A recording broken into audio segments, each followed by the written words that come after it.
Pakistan first மேட்சே உத வாங்கியிருக்காங்க. மறுபடியும் அவங்க ஃபீல்டிங்கு ரோப்ல நிக்க சொன்னா முன்னாடி வந்து நிக்கிறது. அதே பாகிஸ்தான் அதே பிரச்சனையா இருக்குங்க.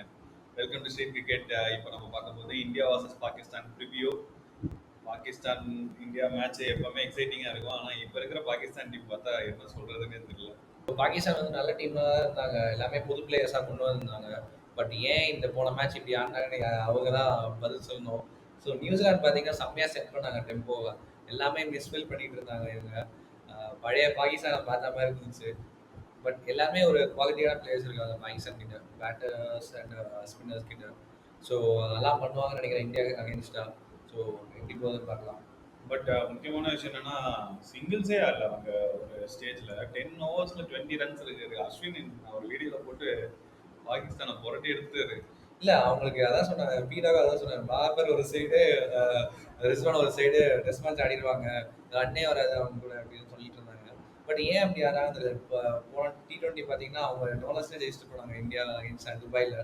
பட் இவங்க இப்படி ஆடுறாங்களான்னு எனக்கு ரொம்ப இதுவாக இருக்கு. நல்ல பிளேயருங்க ரெண்டு பேரும்.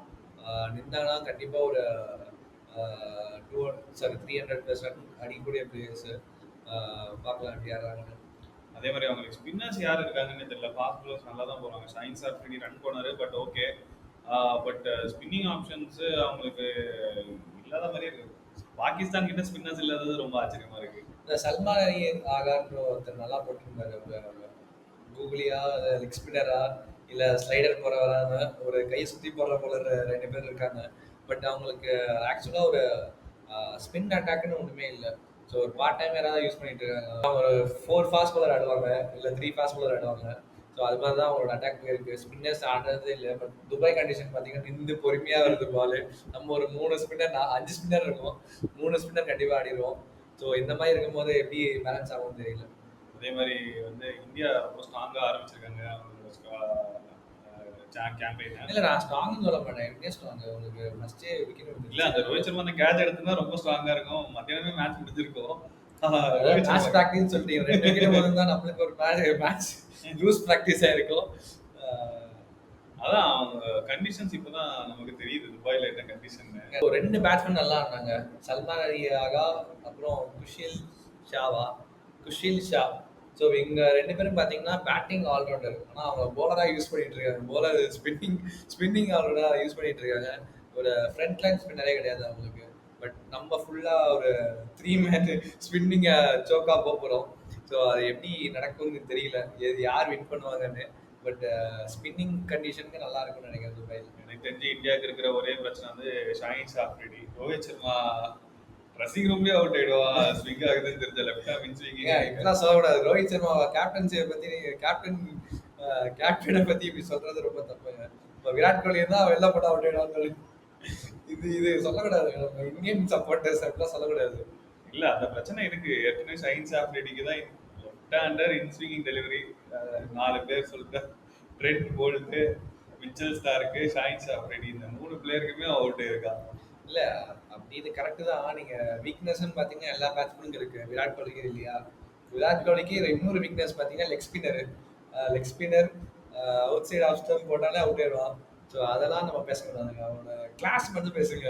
இல்லை, பாகிஸ்தானோட ஆப்பர்ச்சுனிட்டி பேசுகிறேன். எங்கெல்லாம் அவங்களால இது பண்ண முடியுங்க. ஆனால் அவங்க ஸ்டில் ஒரு வீக் சைடாக தான் தெரியுறாங்க. இல்லை, எனக்கு போலிங் அட்டாக் கூட ஓகேவா இருக்கு. பட் பேட்டிங் தான் எனக்கு யார் நிற்பாங்கன்னு தெரியல. ஸோ பார்பர் அசான் பார்த்தீங்கன்னா போன மேட்ச்லாம் தடவை தடவிக்கிட்டு இருந்தாரு. ஒரு 60 பால் 40 அடிச்சுக்கிட்டு இருந்தாரு. ஸோ ரிஸ்வானும் பார்த்தீங்கன்னா சரியான கேட்சு கிராண்ட் பிலிப்ஸ் கிட்டேருந்து. பட் இருந்தாலும் அவர் ஒருத்தர் மட்டும் தான் அவங்க மிடில் ஆர்டரில் ஸ்டடி பண்ணுற மாதிரி தெரியாது. அப்புறம் லோ டவுன் ஆர்டர் பார்த்தீங்கன்னா நம்ம 2 பேர் சொன்னோம். ஆமா, லோ டவுன் நல்லா இருந்தாங்க. அவரே மேலே அனுப்பல தெரியல. ஷைன்ஸ் ஆஃப்ரிடிலாம் வந்தோடனே 6 இப்படிதான் விளையாடுன்ற மாதிரி ஆடினாரு. அதே மாதிரி வந்து அந்த சல்மான் சூப்பராக விளையாடுனாரு. அவர் ஒரு 4 ஒரு சிங்கிள் எடுக்கிறாரு. பாபர் வந்து அடுத்த சைடு அப்படியே ஆடிடுவாரு. அவனா 4 பால் அப்படியே ஆடிடுவாரு. இன்னொரு டிராபேக் பார்த்தீங்கன்னா ஃபக்கர் சல்மான் இல்லை champions traffic, ruled out. So அந்த ஒரு சரியான டிராபேக் அவங்களுக்கு. ஏன்னா அவங்க ஓப்பனிங்கில் சரியான ஸ்டார்ட் கொடுப்பாங்க ரோஹித் சர்மா மாதிரி அவங்க. ஸோ அவருமே போன மேட்ச் போன ஸ்டார்ட் பார்த்தேன். ஃபக்கர் சல்மான் கேட்ச் அப்பதான் விட்டாங்க அவரோட கேட்ச் கான்வே. அடுத்த பால் இல்லாம மறுபடியும் போல்ட் ஆயிக்கிறேன்னு சொல்லி போல்ட் அதாங்க இன்டென்ட் காட்டுன்னு சொன்னீங்களா இல்லையா? ரிசர்வ் பண்ணிட்டு அப்படி ஆடினா மட்டும் சப்போர்ட் பண்றீங்க. பாகிஸ்தான்ல அப்படி நான் வேணா ரிசர்வ் பண்ணிட்டு சப்போர்ட்டே பண்ணல. அதான் கேஎல் ராகுல் அதான் சொல்லிட்டு இருக்கிறேன். இல்ல அதுதான் இன்டென்ட்டா ஆடுறாங்க. ஒரு ஃபர்ஸ்ட் 10 ஓவர்ஸ் 100 ரன் வந்துச்சுன்னா அதுக்கப்புறம் ஆடிடுவாங்கல்ல. பாபர் அசாம் வச்சு ஒரு டாட் எடுத்துடலாம். இந்த லப்பர் பந்துல மாதிரி அவுட் பண்ணாத அவன ரொம்ப டாட் அவுட் ஆகாம டாட் கொடுப்பான் அப்படின்னு சொல்லிட்டு அது மாதிரி ஆடிட்டு இருக்காங்க பாபர் அசாம். சரி, ஓகே. ஒரு எப்படி இருந்தாலும் ஒரு இந்தியா வர்சஸ் பாகிஸ்தான் அந்த டென்ஷன் எப்பவுமே இருக்கும். ஆஹ் எனக்குலாம் அந்த டென்ஷனே இல்லைங்க. ஏன்னா ஏன்னா நம்ம பார்க்கதான் நம்ம கிட்ட டென்ஷன். இல்ல பழைய மாதிரி டென்ஷன் இருக்கா கேட்டா இல்ல. ஏன்னா பழகிருச்சு. போன ஒரு வாட்டி தான் ஜெயிச்சாங்க பாகிஸ்தான் நம்ம கூட. அதுவும் செமிஃபைனல் மேட்ச். இந்த ஹர்திக் பாண்டியா ரன் அவுட் ஆகாம இருந்தா நம்ம ஜெயிச்சிருக்க வாய்ப்பு இருக்கு. பட் அந்த மேட்ச் சரியான மேட்ச். அது பார்க்கலன்னா நீங்க போய் பார்த்துருவாங்க. அதுக்கப்புறம் இப்போ பாகிஸ்தான் கூட நம்ம போறது ரொம்ப ஈஸியா இருக்குன்னு தான் நினைக்கிறேன் எனக்கு. ஒரு காலத்துல வந்து விராட் கோலி, பாபர் அசாம்லாம் ஒரே லீக்ல இருந்தாங்க. இப்போ பாபர் அசாம் ரொம்ப கீழே போயிட்டாரு. இல்ல பாபர் அசாம்க்கு விராட் கோலி கம்பேரிசன் கிடையாது. டாப் 4 பாத்தீங்கன்னா பாபர் அசாம் இருக்கக்கூடாதுன்னு நினைக்கிறேன். ஸோ இவர் வந்து எல்லா ஃபார்மெட்டும் அடிக்கக்கூடிய பிளேயர் கிடையாது. அதுக்கப்புறம் எல்லா ஃபார்மெட்டும் அடிக்கக்கூடிய பிளேயர் கிடையாது. ஸோ விராட் கோலி பார்த்தீங்கன்னா எல்லா ஃபார்மெட்டும் அடிச்சிருக்காரு. எல்லா கண்ட்ரீஸ்லையும் அடிச்சிருக்காரு. ஸோ அந்த டாப் 4 பார்த்தீங்கன்னா இந்த மாதிரி தான் செட் பண்ணுவோம். இந்தியா எனக்கு தெரிஞ்சு சேம் லைனப் தான் போவாங்கன்னு நினைக்கிறேன். Winning combination. அஷ்தீப் ஆட மாட்டீங்களா? அஷ்தீப் ஆட மாட்டாங்க. ஏன்னா ஸ்விங்கே இல்லையா துபாயில, ஒண்ணுமே இல்ல. ஸ்விங் இல்லைன்னா அஷ்தீப் ஸ்விங் மட்டுமா பண்றாரு? இல்ல இன்னைக்கு கமெண்டேட்டர் அதான் சொன்னாங்க, நியூ பால் அடிச்சாதான் ரன்னு, இல்லைன்னா ரன் இல்லை. ஸோ அதனால ஸ்விங்கே ஆகல பால். ஷமி ஸ்விங் போலர் தானே உங்களுக்கு? ஷமி வேற, ஷமியோட சீம் பொசிஷன் அப்படி இருக்கு. அஷ்தீப் வந்து அந்த அளவுக்கு இல்ல. ஏங்க அவர் தாங்க லீடிங் விக்கெட் டேக்கர்ஸா இருந்தாரு ஒரு காலத்துல. ஷமி பும்ரா இல்லாத போது அவர் தானே. ஷமி டிராப் பண்ண முடியாது. ஹர்ஷித் ராணா கம்பீரோட கேகேஆர் சப்போர்ட் கேகேஆர் கோட்டால வந்துருக்காங்க. நல்லா அவரே டிராப் பண்ண முடியாது. எனக்கு தெரிஞ்சு சேம் டீம் தான் போவாங்க. வின்னிங் காம்பினேஷன் வருண் சக்கரவர்த்தி ஆட வைக்க மாட்டீங்களா? வருண் சக்கரவர்த்திலாம் ஆடுவாங்க. கடைசி நிமிஷத்துல பூம்ரா இன்ஜுரியில போயிட்டு வருண் சக்கரவர்த்தி ஏன்னா துபாய் கண்டிஷன்ல போன T20 வேர்ல்ட் கப் சரியா போடல. சரி கம்பேக் கொடுத்து சரியா போடலாம்னு பாத்தீங்கன்னா மேட்சே கொடுக்க மாட்டீங்க. இல்ல எனக்கு தெரிஞ்சு அவங்க குல்தீப்கே திணறுவாங்கன்னு நினைக்கிறேன். ஏன்னா குல்தீப் 2 சைடும் ஸ்பின் பண்ண முடியும் போல. அப்பனா இந்த லைன் அவங்க அக்ஷருக்கே திணறுவாங்க. அது வேற விஷயம். அப்ப ஜடேஜா டிராப் பண்ணுங்க. ஜடேஜா பதிலா வருண் சக்கரவர்த்தி. அப்ப பேட்டிங் கம்மியாயிடும். எப்படின்னா அப்படின்றீங்க. ஆமா, எப்பதான் ஆடுறது? வருண் சக்கரவர்த்தி நெட்ஸ்ல தான் ஆடணும். அவதான் ரோஹித் சர்மா என்ட்ரி கொடுத்துருக்காங்க பாத்தீங்களா இல்லையா? வருண் சக்கரவர்த்தி வேரியேஷனே போட மாட்டாங்க. ரோஹித் சர்மாக்கு ஒரே பால் தான் போட்டுட்டு இருக்கான். ஒரே பால தான் போட்டுட்டு இருக்கான். வேரியேஷனை காட்டவே மாட்டான். எப்படி அப்பதான் காட்டணும்ல, அப்பதான் செலக்ட் பண்ணுவான். அப்படி காட்டாம எப்படி செலக்ட் பண்ணுவான் மேட்சுக்கு? வருண் சக்கரவர்த்தி கஷ்டம் தான். எனக்கு தெரிஞ்ச வருண் சக்கரவர்த்தி ஆட மாட்டா. எனக்கு தெரிஞ்சு வாஷிங்டன் சுந்தரம் ஆட வேண்டாம். இவங்க 2 பேரும் ஜாலியா ரிசர்வ் பண்ணிட்டு கஷ்டம் தான். எனக்கு தெரிஞ்சு இதான் இன்னைக்கு மேட்ச். ஆக்சுவலா அதுக்கு ஒரு நல்ல இது லைனா விக்கெட் விட்டா கேஎல் ராகுல் கண்டிப்பா தேவை. ஏன்னா இந்த விக்கெட்ல ரிசர்வ் பண்ணிட்டு விட்டா ஒரு சுத்து முடிஞ்சு போச்சு. இல்ல சுத்துனா கூட உங்களுக்கு ஒரு சைட்ல பவுண்டரி பாத்தீங்கன்னா சின்னது, ஒரு சைட்ல பெருசு. சோ எங்க பாட்டிக்கு எங்க மாட்டி பெரிய சைடு தான் அடிப்போம். நாங்க பெரிய சைடு தான். எங்களுக்கு பவுண்டரி சின்னதா தானே பெருசா தூக்கி மேல அடிச்சு மேல போக வேண்டியதான் பால். ஆமா பயப்பட. இன்னைக்கே கேஎல் ராகுல் விக்கெட் எடுத்து மேட்ச் முடிஞ்சிருக்கும்.